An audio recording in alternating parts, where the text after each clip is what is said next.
কি খবর বন্ধুগণ? আশা করি সবাই ঠিকঠাক আছো। ঠিক আছে, আমরা এখানে একটা ছোট্ট জিনিস নিয়ে আজকে আলোচনা করতে এসেছি। কি জিনিস নিয়ে আলোচনা করতে এসেছি? আমাদের সামনে অনেকগুলো এক্সামস আছে। একটা রেলওয়ে রিলেটেড, একটা কিছু এসএসসি রিলেটেড। তো আমরা কোনটার জন্য প্রিপারেশন নিলে ভালো হবে, বা ভবিষ্যতেও যারা নতুন প্রিপারেশন নেওয়া শুরু করেছো কোনটার প্রিপারেশন নিলে ভালো হবে, ঠিক আছে? তো আমরা সেইটা নিয়ে একটু আলোচনা করব। খুব ছোট্ট একটা ভিডিও হবে। তোমরা যারা নতুন প্রিপারেশন নিচ্ছ বা রিপিটার্স আছো তারা একটু দেখে নিতে পারো। দেখো, সবার আগে বলে দিই, সামনে যে ফেজ এক্সামস আসছে সেই ফেজ এক্সামস নিয়ে কিন্তু অনেক ইম্পর্টেন্ট ভিডিওস আমার করা আছে। যে বেস্ট বুক লিস্ট কোনটা, কোথার থেকে বেশি এসেছিল, নতুন ওয়েবসাইটে রেজিস্ট্রেশন পাচ্ছ না, ফর্ম ফিল আপ করতে পারছো না, এই সম্পূর্ণ নিয়ে আছে। তো তোমরা এটা দেখে নিতে পারো, ঠিক আছে? নেক্সট যেটা আমরা আজকে আলোচনা করব সেটা হচ্ছে এসএসসি ভার্সেস রেল। আমি এখানে কিছু পয়েন্টস লিখব এন্ড তারপরে আলোচনা করব। দেখো, যদি আমরা হিসাব করে দেখি তাহলে সেই পরীক্ষাগুলো আমাদের টার্গেট করা উচিত। যখনই কেউ নতুন কোনো কিছু শুরু করতে চলেছো সেই পরীক্ষাগুলো টার্গেট করা উচিত যাদের পরীক্ষা রেগুলার বছরে হয়, একটা ঠিকঠাক স্যালারি আছে এবং যেটার সিলেবাস তুমি কভার করতে পারো, ঠিক আছে? যখনই কেউ কোনো নতুন পরীক্ষা স্টার্ট করতে চলেছো সবার আগে এইগুলো দেখা উচিত। এবার সিলেবাস কভার করতে পারছো কি পারবে না সেটা কি করে করবে? যখনই শুরু করবে কিছু এক্সাম ক্যাটাগরি বাঁচবে। স্যার এক্সাম ক্যাটাগরি কোনগুলো বাঁচবো? এক্সাম ক্যাটাগরি বাঁচবো এসএসসি, এক্সাম ক্যাটাগরি বাঁচবো rail, bank, PSC and WBP বা পুলিশ, ঠিক আছে? যার মধ্যে ব্যাংক একটা এমন জিনিস যেটা খুব তাড়াতাড়ি চাকরি দেয়, বাট একটু টাফ, একটু না ভালোই টাফ। পিএসসি কবে হবে আমরা জানি না। ডাব্লিউবিপি রেগুলার বেসিসে পরীক্ষা হয়, এটা তারাই যায় যারা খুব ফিজিক্যালি ফিট। আর যারা আমার মতো মোটামুটি কিছুই জানে না, কিছুই পারে না, তারা এই দুটো জিনিসকে টার্গেট করে, এসএসসি এবং রেল। এবার ভাই, এসএসসি এবং রেলের মধ্যে সব থেকে বড় পার্থক্য হচ্ছে কোশ্চেন্স। এসএসসির ব্রেকআপ থাকে 25x4 প্রিলিমসে, মেন্সে আরো অনেক সেশন ফেশন থাকে, এক একটার এক এক রকম প্যাটার্ন ছেড়ে দিলাম। যার মধ্যে একটা খুব ডেঞ্জারাস সাবজেক্ট থাকে, সেটা হচ্ছে ইংলিশ, যেটা আমার মতো অনেকেই ইংলিশে উইক হয়। রেলের মধ্যে এইটা একটা বিশাল বড় ব্যাপার, ইংলিশ আমাদের নেই। তো যারা ইংলিশে একটু উইক তারা কিন্তু রেলে ভালো করে প্রিপারেশন নিতে পারে। তাহলে স্যার রেলে যে ইংলিশ থাকে না, ব্রেকআপ কি থাকে? 30-30-40, 30টা ম্যাথ, 30টা রিজনিং, 40টা জিকে জিএস, ঠিক আছে? এবং এদের জিকেটা বা জিএসটা সায়েন্স বেসড হয়, যেটা এসএসসি তে ততটা থাকে না।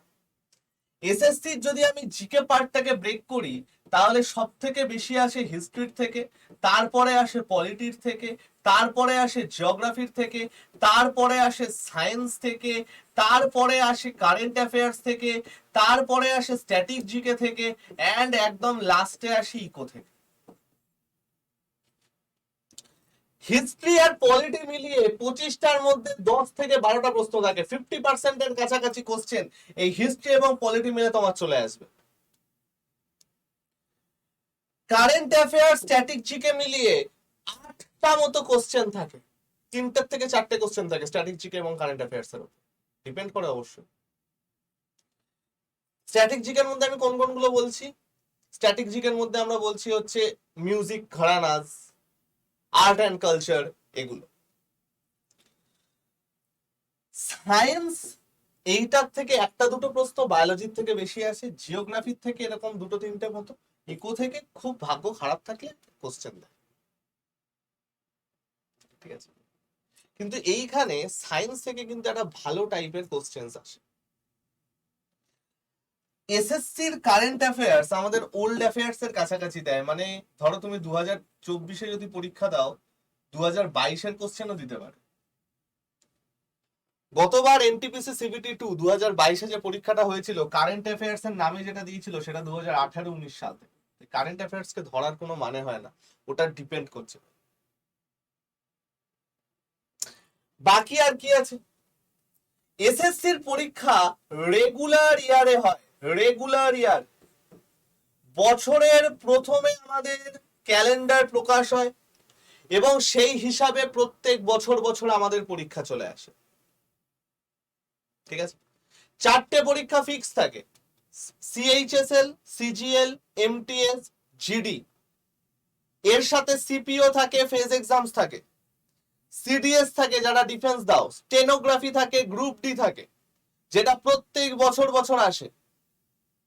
রেলের মধ্যে যদি ভাগ্য খুব ভালো থাকে তাহলে 1-1.5 বছরে একটা করে পরীক্ষা হয়। এইবারে দিয়ে দিয়েছে এবং বলেছে প্রতি বছর পরীক্ষা হবে, হোপ সেটা হবে, কারণ রেলে কিন্তু প্রচুর শূন্যপদ আছে। তো এইটা একটা ভালো ব্যাপার যে রেলে যেখানে 1 থেকে 1.5 বছরে হয় সেটা রেগুলার বছরে হয়। অর্থাৎ তুমি জানো যে ভাই আমার এই বছরে সিজিএলটা 2 নম্বরের জন্য হয়নি, পরের বছর আমি কাঁপিয়ে দেবো। রেলে এরকম কোনো গ্যারান্টি নেই। 2019-এ লাস্ট হয়েছিল এনটিপিসি, এবার আবার 2023-এ হয়তো হবে, তাও আবার ব্রেক করে করে করে করে হবে। ঠিক আছে স্যার, অঙ্কের লেভেল কিরকম থাকে? এসএসসি এবং রেল দুটোতেই অঙ্কের প্যাটার্ন সেম থাকে। একটা থাকে হচ্ছে অ্যাডভান্স ম্যাথ, আরেকটা থাকে হচ্ছে অ্যারিথমেটিক। এর দুটো লেভেলে খুব বেশি হেরফের হয় না, যদিও আমি বলবো এসএসসির একটুখানি টাফ হয়। অর্থাৎ রেল যদি 98 হয়, এসএসসি তবে 100, এরকম একটা ব্যাপার থাকে।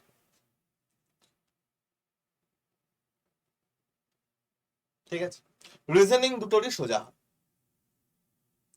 তাহলে স্যার আমি যদি নতুন একজন হই তাহলে কোনটাকে প্রিপারেশন নিয়ে আমার বেটার হবে বা বেস্ট হবে? আমি বলবো প্রিপারেশন নাও, এসএসসিটাকে টার্গেট করো। স্যার কেন এসএসসি কে আমি টার্গেট করব? এসএসসির টার্গেট যদি তোমার হয় তাহলে তোমার সবকিছু থরলি পড়তে হচ্ছে, কোনোটাই বাদ দেওয়া যাবে না। এসএসসি তে চূড়ান্ত কম্পিটিশন, আর এখন কম্পিটিশন এত বেড়ে গেছে। তুমি দেখো পিএসসির একটা পরীক্ষায় যেটা 2টো শিফটে পরীক্ষা হচ্ছে, আমরা কোনোদিন ভাবতে পারতাম না 2 দিনে পরীক্ষা হচ্ছে। ফুড এসআই 12 লাখ ক্যান্ডিডেট, 12 থেকে 13 lakh candidate form fill up করেছে। তাহলে ভাবো এগুলো সেন্ট্রাল গভর্নমেন্ট পরীক্ষা ভাই, অল ইন্ডিয়ার পরীক্ষা, কি লেভেলের লোকজন আসবে। রেলে তো কোটির ওপরে ফর্ম ফিল আপ করে। এসএসসি তে যেখানে ফর্ম ফিল আপ মানে একটু কম করে, লাখে তাও থাকে, রেলে তো কোটির ওপরে ফর্ম ফিল আপ করে। তাহলে আমাদের প্রিপারেশনটা একদম হাই লেভেলে নিয়ে যেতে হবে ভাই, ছোটখাটো লেভেলে রাখলে আর হবে। নাম্বার 2 কি?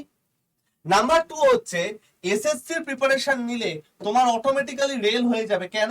এসএসসির যা সিলেবাস, রেলের যা সিলেবাস, মোর অর লেস এক। তুমি যদি একটু সায়েন্সটা ভালো করে পড়ো তাহলে এসএসসি নিলেই রেল হয়ে যাবে, কারণ এসএসসি তে ইংলিশ থাকে, রেলে ইংলিশ থাকে না। এসএসসির প্রিপারেশন নিলে পিএসসির যে ছোটখাটো পরীক্ষা হয়, ডাব্লিউবিসিএস মিসলেনিয়াস বাদ দিলে সেইটার প্রিপারেশন হয়ে যায়। কেন? ওইখানে যে জিএস পিএস গুলো থাকে অনলাইনার হিসাবে, সেটা এসএসসি তে হয়ে যায়। ফুড এসআই, ক্লার্কশিপ, আরো যেসব গ্রুপ ডি, পঞ্চায়েত, ওইগুলো সব এইখানে হয়ে যাবে। এসএসসির প্রিপারেশন নিলে ডাব্লিউবিপি হয়ে যায়।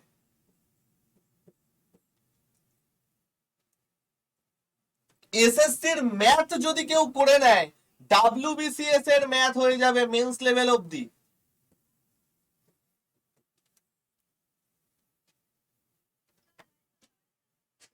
ঠিক আছে, অর্থাৎ আমি যদি এইটাকে অনেস্টলি প্রিপারেশন নিই তাহলে আমার এতগুলো জিনিসের প্রিপারেশন একসাথে হচ্ছে। এটা কিন্তু আমি শুধু ম্যাথের ক্ষেত্রে বলছি, ডাব্লিউবিসিএস মেন্স বাকি সাবজেক্ট না, ম্যাথের ক্ষেত্রে, ম্যাথ এবং রিজনিং ও বলতে পারো, ম্যাথ এবং রিজনিং এর ক্ষেত্রে। জিএস হবে না, ইংলিশটাও পুরোটা হবে না, ডেসক্রিপটিভ থাকে, এসএসসি ডেসক্রিপটিভ থাকে না। স্যার ব্যাংক হবে না, অনেস্টলি ব্যাংকটা হবে না। ব্যাংকিং এর শুধু অ্যারিথমেটিক হবে ভাই অঙ্কের ক্ষেত্রে, রিজনিং হবে না, কারণ ব্যাংকিং রিজনিং অনেক টাফ হয়, ব্যাংকিং ইংলিশ অনেক টাফ হয়। ব্যাংকের শুধু অ্যারিথমেটিকটা হয়ে যাবে, কারণ ব্যাংকে ইয়ে আসে না, অ্যাডভান্স আসে না। বুঝাতে পারছি? তাহলে এই একটা প্রিপারেশন নিলে তোমার এতগুলো জিনিস কমপ্লিট হয়ে যাচ্ছে। এবার ধরো তুমি মনে করলে স্যার এসএসসি স্যার আমি ব্যাংক প্রিপারেশন নেব, তাহলে এসএসসিটা নাও, সাথে ব্যাংকিং যেগুলো এক্সট্রা সেটা নিয়ে নাও। এসএসসি এমন একটা জিনিস, এইটার প্রিপারেশন নিলে সব দিকের পরীক্ষা দেয়া যায়। এটা এমনই একটা সিলেবাস। স্যার এসএসসির কথা আপনি এত বলছেন, কোথায় কোথায় চাকরি পেতে পারি, কত দিনের মধ্যে পোস্টিং পাবো? এসএসসি তো প্রচুর দিন লাগায় পোস্টিং দিতে। লাগাতো। এসএসসি সিজিএল আগে 4টে টিআরএ হতো, এখন 2টো টিআর। সিএইচএসএল 4টে টিআরএ হতো, 2টো টিআর। এমটিএস 2টো টিআরএ হতো, 1টা টিআর। ফেজ এক্সামসে 1টা টিআর। যদি আমি 2022-এর আর 21-এর ডেটা দেখি, 2021-এ 2 বছর প্লাস টাইম লাগিয়েছে, 2022-এ 1 বছর প্লাস টাইম লাগিয়েছে। তোমরা কি জানো 2023-এ কতদিন টাইম লেগেছে? 8 মাস। প্রিলিমস পরীক্ষা দেওয়ার 8 মাসের মধ্যে তুমি জব পেয়ে গেছো। আর এসএসসির পরীক্ষা মানে group B, group C, minimum salary শুরু হবে 40,000 থেকে। সিজিএল ক্র্যাক করলে তো 70-80। তো ভাই যদি তুমি এইটার প্রিপারেশন নাও তাহলে পুরোটা কমপ্লিট হয়ে যাবে। স্যার এসএসসির প্রিপারেশন আমরা এবার নেব কি করে? সব তো বুঝলাম। প্রিপারেশন স্ট্র্যাটেজি বলতে গেলে ভিডিওটা আরো লম্বা হয়ে যাবে, সেটা আমি এখানে বললাম। যদি কারো দরকার হয় sir SSC preparation strategy already অনেক জায়গায় ডিসকাস করা আছে, আমি তাও ডিসকাস করে দেবো। তোমরা বললে আমাকে বলবে, আমি তাহলে সেই টাইপের ভিডিও করে দেবো। ঠিক আছে? যারা নতুন আছো 7203084697 হাই লিখে পাঠাবে, গ্রুপে জয়েন হয়ে যাবে। দেখবে কেন্দ্রীয় সরকারের একটা গ্রুপ আছে, রাজ্য সরকারের একটা গ্রুপ আছে, যেটা তোমার টার্গেট সেটাই জয়েন হয়ে যাবে। সেই রিলেটেড পিডিএফ বা সেই রিলেটেড কন্টেন্ট তোমাদের আমি পাঠাতে থাকবো। ঠিক আছে? এবার গল্পটা হচ্ছে এই যে এসএসসিটা আছে না ভাই, এসএসসি প্রিপারেশন নেওয়ার জন্য সবার আগে আমি জাস্ট টুকটো একটা কথা বলে রাখছি, সবার আগে ইংলিশ এবং ম্যাথটা ভালো করে করতে হবে। ম্যাথের ক্লাস এখন ইউটিউবে বন্ধ আছে, পুরনো কিছু প্লেলিস্টের ভিডিও আছে যেগুলো তোমরা ডেসক্রিপশনে পেয়ে যাবে, সেখান থেকে দেখবে। ইংলিশের ক্লাস প্রত্যেকদিন সন্ধ্যে 6টায় হচ্ছে, তোমরা এখান থেকে দেখার চেষ্টা করবে। স্যার কারেন্ট অ্যাফেয়ার্স কি করবো? কারেন্ট অ্যাফেয়ার্স শাহিন ম্যাম যে উইকলি ক্লাসটা নেন সেটা দেখবে, মান্থলি নয়, মান্থলিও করতে পারো, বাট উইকলিটা দেখবে, ডেইলি করতে হবে না, ডেইলি ক্লাস করতে হবে না, জাস্ট উইকলি ক্লাসটা দেখবে আর পিডিএফ পড়বে, তাতেই হয়েছে। ঠিক আছে? তাহলে আশা করি তোমাদের বোঝাতে পেরেছি যে একটা নতুন কেউ যদি আসে তাহলে সে কিভাবে প্রিপারেশন নেবে, এবং কয়েকটা জিনিস তোমাদের কাছে লাগবে। লাস্ট 3 ইয়ার্স এর পিওয়াইকিউ, লাস্ট 3 ইয়ার্স এর পিওয়াইকিউ। স্যার কিসের কিসের? প্রিলিমস এবং মেন্স। স্যার কোন এক্সামের? CGL, CHSL, MTS. আর লাগবে না। আর কি দরকার? Mock test. Sir mock test কোত্থেকে নেব? টেক্সট বুক, হয় টেক্সট বুক নয় আড্ডা। ঠিক আছে? আর কি লাগবে? বই। বই নিয়ে আমি এখন কিছু বলবো না, বই নিয়ে আমি আলাদা করে বলবো। ঠিক আছে ভাই? চলো, যারা নতুন আমার বন্ধু বান্ধব আছো তাদের জানিয়ে রাখি, ফ্রি কয়েকটা প্লেলিস্ট আছে। Mission SSC math foundation course আর ম্যাথের কমপ্লিট প্লেলিস্ট আছে, যেটা ডেসক্রিপশনে তোমরা লিংক পেয়ে যাবে বা আই বাটনে চলে আসবে, তোমরা এইখান থেকে প্র্যাকটিস করতে পারো ফ্রিতে। এছাড়া 1 উইক অন্তর অন্তর আমি শনিবার করে ম্যারাথন নেব, যেখানে একদম কমপ্লিট একটা চ্যাপ্টার আমি শেষ করব, সেটাও তোমরা দেখতে পারো। যদি কেউ আরো বেটার কিছু চাও তাহলে বর্তমানে এসএসসির এই ব্যাচটা আছে, যেটায় অফলাইন গাইডেন্স আসবে, যেটায় মক টেস্ট পাবে, যেটায় আরো কিছু ফ্রি এর প্রোডাক্ট পাবে, এবং এর মধ্যে আমি আরো একটা ফ্রি জিনিস দিয়ে দেবো। এখন টাইপিং টেস্ট তোমাদের ফ্রিতে আছে, এরপরে আরো একটা ফ্রি এর প্রোডাক্ট তোমাদের এখানে অ্যাড করে দেবো। কিন্তু একটা জিনিস বলে রাখি, this is our last SSC batch. এরপরে কিন্তু আগামী 3-4 মাসের মধ্যে কোনো এসএসসির ব্যাচ নেই। তো যদি নিতে চাও চলে এসো। 2049 টাকা দাম হবে, এখন হয়তো দাম আর একটু কম আছে, বাট নেয়ার আগে একবার আমার সাথে কথা বলে নিও 7203084697। ঠিক আছে ভাই? চলো, এই চলে গেল সম্পূর্ণ ব্যাপার। তো আজকে আমি গেলাম কিছুটা হলেও আশা করি তোমাদের সাথে হেল্প করতে পেরেছি। যদি কারো কোনো কথা থাকে, কোনো জিজ্ঞাসা থাকে, আমাকে অবশ্যই কমেন্ট সেকশনে জানিও। অনেকে আমার সাথে দ্বিমত প্রকাশ করতে পারো, তাতেও কোনো অসুবিধা নেই ভাই। তোমাদের কোনো কনফিউশন থাকলে আমাকে জানিও। যারা নতুন আছো আমার গ্রুপে অ্যাড হয়ে যেও। আর যদি কারো কোনো প্রশ্ন থাকে আমাকে অবশ্যই জানিও। ঠিক আছে বন্ধু, ভালো থেকো সবাই। আজকে আমি গেলাম, টাটা।